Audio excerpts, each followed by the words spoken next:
Okay, another update. I'm going to do my best to articulate the stuff that's going on in my brain. I will start off by saying that this would probably be better discussed with an actual therapist as opposed to a camera, just because I acknowledge that a lot of the things that I'm feeling, they're pretty layered, and just within the past couple of days, it's been pretty difficult to really pinpoint the root of these emotions.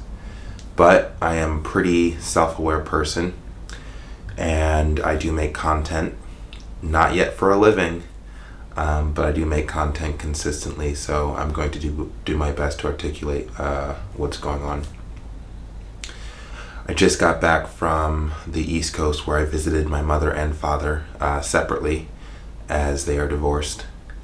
It was also the first time I spent longer than a weekend with my son. So the way that it worked out was my son and his mother flew over to the East Coast to spend time with my father. They went last Thursday. I arrived on Sunday, received my son so that I can spend the first 3 days with my mother, because my mother has been asking to see her grandson for a while. And then we took a train back over to my dad's place and finished the last 3 days there. And then I took my son back on a plane to the West Coast, to Los Angeles, and brought him back to his mother. The first feeling that I want to kind of unpack is, having him for 5 days and dropping him back off at his mother and driving home without him for the first time after that duration. Man, I got home last night and I started unpacking in my bedroom in this room, and I just started crying, man. I just started crying. And it was a mixture of things as to where the emotions came from. What comes readily to mind is the fact that my son really is the most important, if not the only important person in my life. If he weren't to exist, then there's no one that I have to care about. There's no one that relies on me, that depends on me, that I'm responsible for. And the moment that he was no longer in my presence and he became more so the responsibility of his mother, I felt such a huge emptiness and this sudden awareness that this is it. It's just my son. It really is just my son, and that there really is no one else. And then in that moment, when I realized that, I thought about what I do have outside of just my kid. And it's this journey. It's this passion, this obsession for greatness, to be the best natural bodybuilder in the world, and to tell the story of the apex of all alphas, this one man who chased peak perfection physically, mentally, and spiritually. And I'm unpacking my shit, and I'm thinking about this is what I have to dedicate all of my time and energy towards. A story, a narrative, the greatest man to have ever lived. That's what I have. And I guess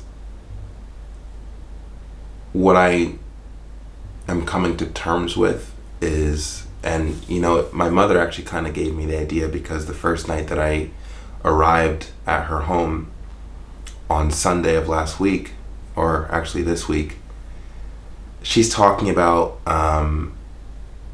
she's basically calling me crazy and saying that she doesn't understand some of the stuff that I post on social media, that she'll read a caption and just be like, I don't know who you are. I don't know where you get these ideas. I can't understand you, and you're crazy. That's essentially what she said.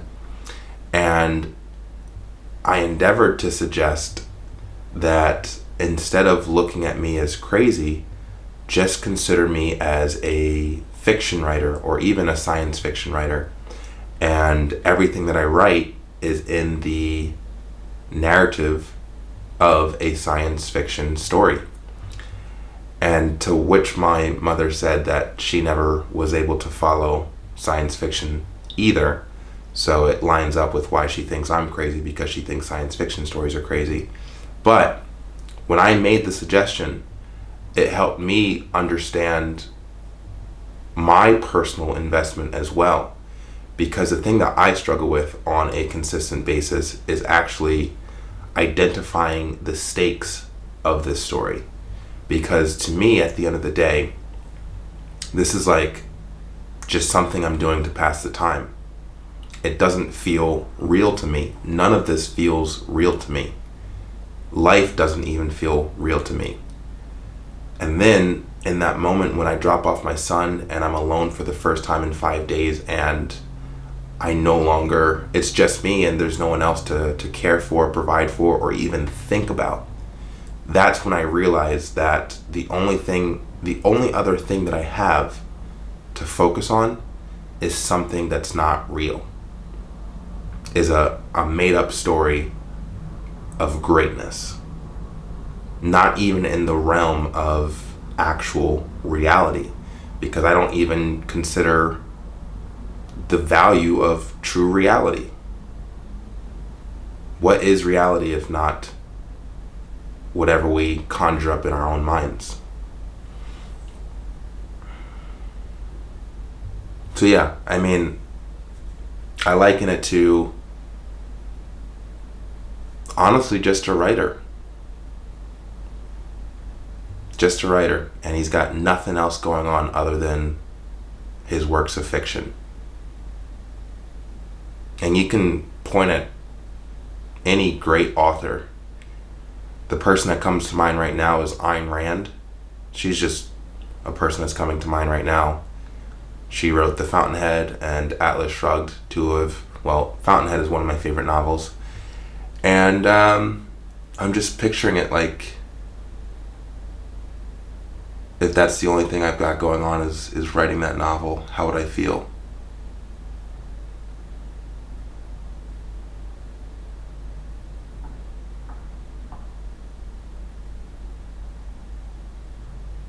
And the only difference is that, I felt like I was born in a really good body. And instead of creating an actual work of fiction, I figured that with this body and this ability to perform inside the body, such as acting performances, creating a fantastic aesthetic physique, things of that nature, it's like, okay, let's take this body and have that be the presentation of the story. So it creates a more real world element to the narrative, as opposed to just taking a fictional character like, let's say, Howard Rourke from The Fountainhead, or Ender Wiggin from Ender's Game, or Peter Wiggin, his brother in Ender's Game, or Ozymandias from The Watchmen. Instead of like taking these characters and completely making them up, let's just take the name, likeness, and appearance of Shaun Fury and have that be a fictionalized character who's walking around in real life. But again, it always comes back to, it's fiction. This is fiction. Becoming the greatest natural bodybuilder of all time, becoming a superhero whose day job is that of a movie star, and then Tony Stark-like character, doing great things, saving the world, philanthropic, changing the way that people think, providing enlightenment to whoever wants it. genius, billionaire, playboy, philanthropist, that kind of shit. It's made up. It's made up. And it does not feel real to me. What does feel real to me are personal connections, and I feel like I don't. It's not that I don't have them. I don't know.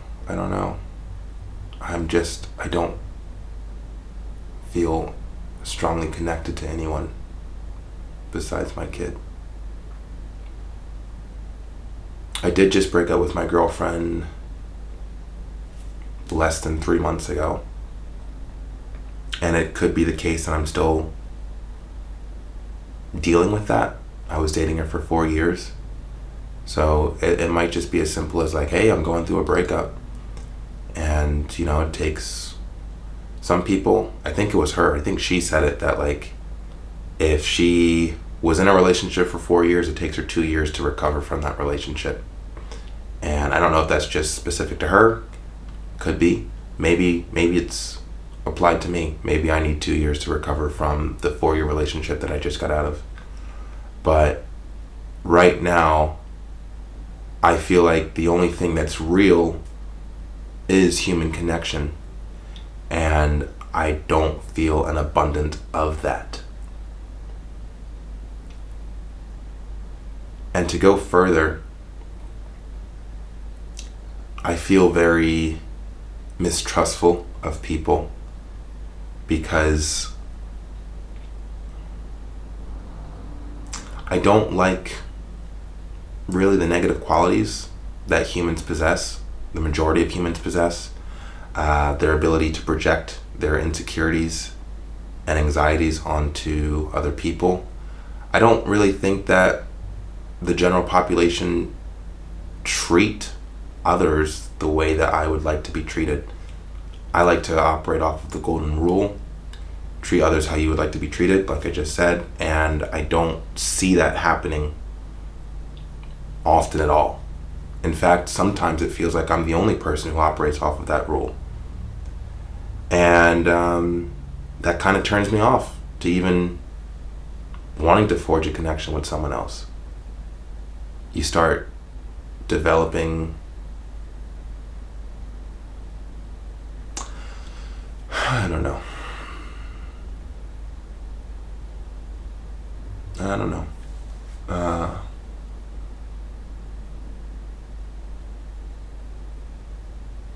So anyway,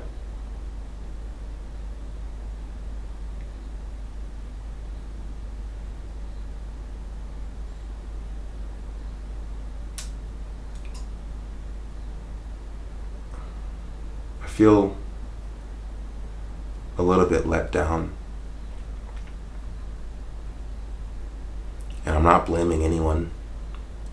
I just feel let down.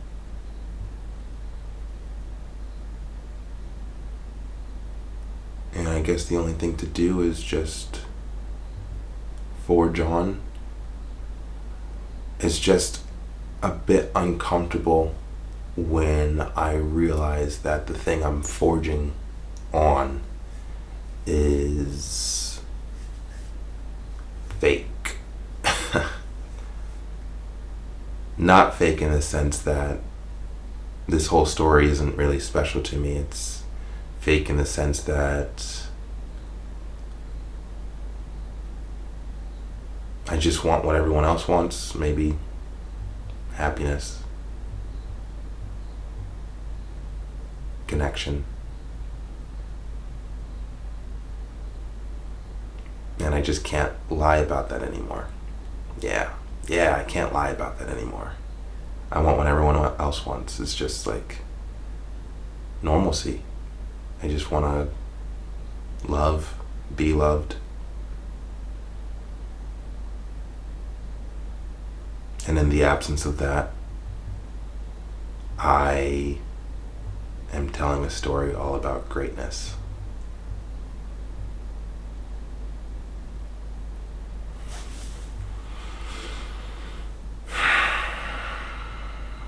What does it all mean?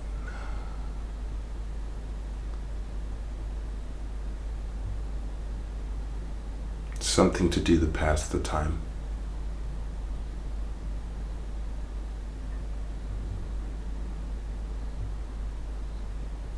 My whole thing is like, I just don't want to feel like I'm faking. I don't want to pretend.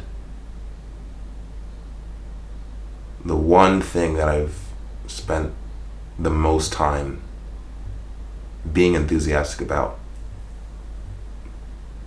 all my life has been acting. And it's the one thing I don't want to do with my life. I don't want to act. I don't want to pretend. I want to be real. I want to be genuine and authentic with the people around me. I don't want to fake enthusiasm or passion or care and compassion, concern. I want it to be real.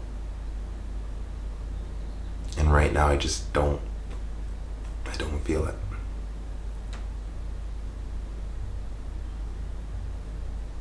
It probably is just the breakup. It probably is just the breakup.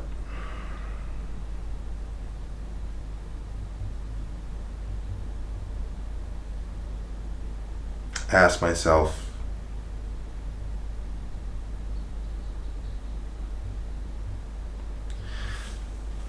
I play this game,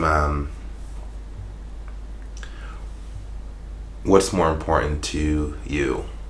Someone to love or someone to love you? And I've always been the someone to love person. I would prefer to find someone to love as opposed to someone loving me, because I have such an abundance of self-love that the concept of needing someone else to love me is not as much of a priority as finding someone to love. And I'm learning over these past, since the breakup, it's not that I don't still love my ex-girlfriend, but I don't think I love people. I don't think I love most people because of their qualities. I don't like how people can hurt other people.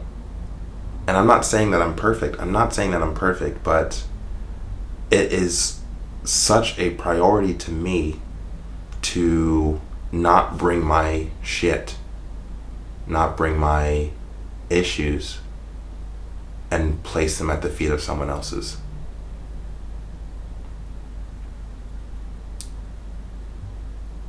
And I'm not saying that that's what she did intentionally. And I'm not going to go on a rant about my ex-girlfriend because that's not cool. But I will say that I think for me to feel really comfortable in a relationship, I would have to meet a person that I am confident about, that I can look at and say, this person is my spiritual and emotional and mental, maybe even physical, no, not physical, but my spiritual, mental, and emotional equal or superior, which would be weird for me to tell this story of the apex of all alphas, the peak version of all of these things, and then to meet a female version that's superior, but an equal. And then to take it a step further and consider the fact, like, yeah, man, you've created these really high standards for like humans. Just the very fact alone that like you're chasing after this version of yourself that is the best version, not only of yourself, but like the best version of the human species. That's literally the narrative that I'm doing. The best version, the highest representation of the human species expressed in one form, in one body. Yeah, no wonder I'm having difficulty finding compatriots. No fucking wonder. I created such high standards for how people should be, and interact with one another. And now it's just like I'm dealing with sadness because I'm not meeting these people. Yeah, that's exactly what's happening. I haven't come up with a solution yet. I have to keep chasing after this thing because once the path is set, I have to walk the path. And I see the potential to tell one of the greatest stories of humankind. I really do see that potential. I see the potential to tell one of the greatest stories, if not the greatest stories of humankind. I don't know if it has to be lonely the entire time. I don't think so. But now I do understand that I have created these standards in my head as to how people should be relative to how I should be. And if I can't see it, then I can't be excited about the person.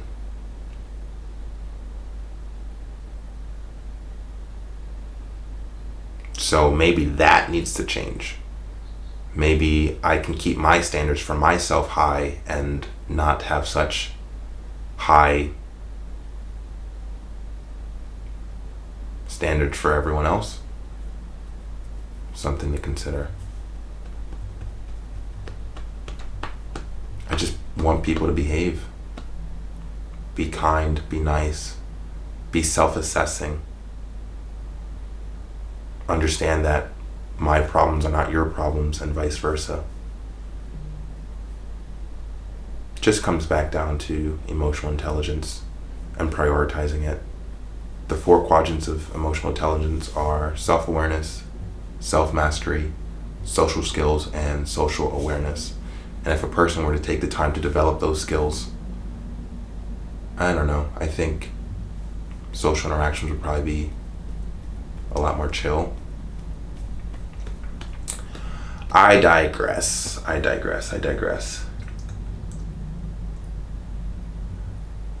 Going back to the routine after this video, going back to the eating and the training and the interactions. And I just wanted to get this off my chest and just acknowledge that, like, I love my son unconditionally.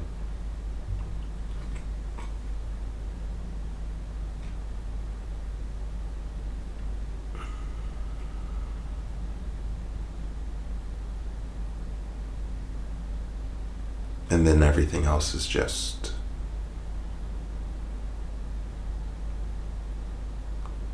it's not going through the motions.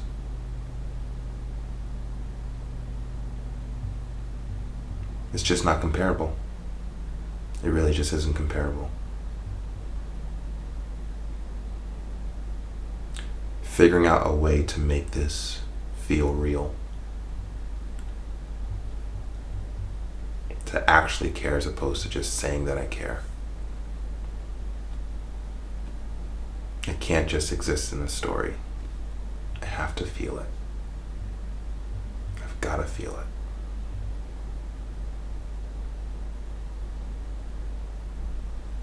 I don't have the answers right now, but I'm asking some questions, so that's all I got today. That's all I got. A bit of a low energy, kind of a sad little post, but you know, progress is progress. Sometimes you have to take a step backwards in order to take 2 steps forward, etc., etc. I think I'm done talking for now. Yeah.